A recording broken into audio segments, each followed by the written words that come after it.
Ang mabuting balita ng Panginoon ayon kay San Juan. Nang dumating ang pagdiriwang ng pista ng mga Hudyo, pumunta si Jesus sa Jerusalem.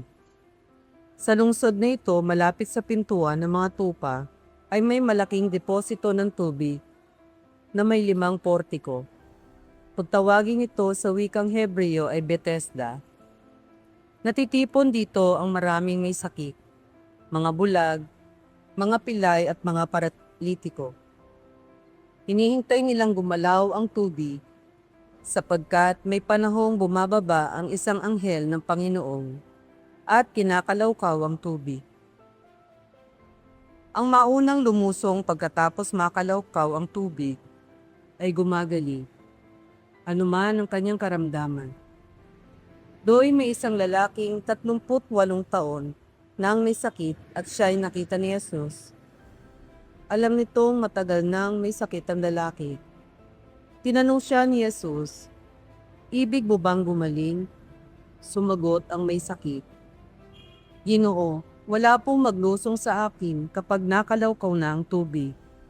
Patungo pa lamang ako roon ay may nauuna na sa akin." Sinabi sa kanya ni Jesus, "Tumindig ka, dalhin mo ang iyong higaan at lumakad ka." At pagdakay gumaling ang lalaki. Dinala ang kanyang higaan at lumakad. Noong araw ng pamamahinga, kaya sinabi ng mga Hudyo sa lalaking pinagaling, "Araw ng pamamahinga ngayon, labag sa kautusan na dalhin mo ang iyong higaan." Ngunit sumagot siya, "Ang nagpagaling sa akin ang nagsabing dalhin ko ang aking higaan at lumakad ako." At siya'y tinanong nila, "Sino ang nagsabi sa iyo na dalhin mo ang iyong higaan at lumakad ka?" Ngunit hindi nakilala ng lalaki kung sino ang nagpagaling sa kanya, sapagkat nawala na si Jesus sa karamihan ng tao. Pagkatapos nakita ni Jesus sa loob ng templo ang lalaki at sinabihan, "Magaling ka na ngayon, huwag ka nang magkakasala at baka may mangyari sa iyo na lalo pang masama." Umalis ang lalaki at sinabi sa mga Hudyo na si Jesus ang nagpagaling sa kanya. Dahil dito, si Jesus ay sinimulang usigi ng mga Hudyo sapagkat nagpagaling siya sa araw ng pangamahinga. Ang mabuting balita ng Panginoon. Noong una akala ko kapag naglilingkod ka sa Kanya, magiging gloria ang aking buhay. Magiging masaya, masagana at mapayapa. Pero hindi pala. Sa paglilingkod, magiging makabuluhan ang buhay katulad ng misteryo. May tuwa, may hapis, may liwanag at may luwalhati.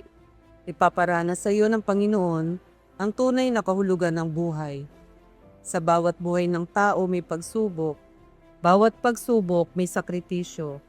Sa bawat sakripisyo ay may pag-asa. Manalig, maglingkod, umapit lang tayo sa Kanya, and He will do the rest. Manalangin tayo.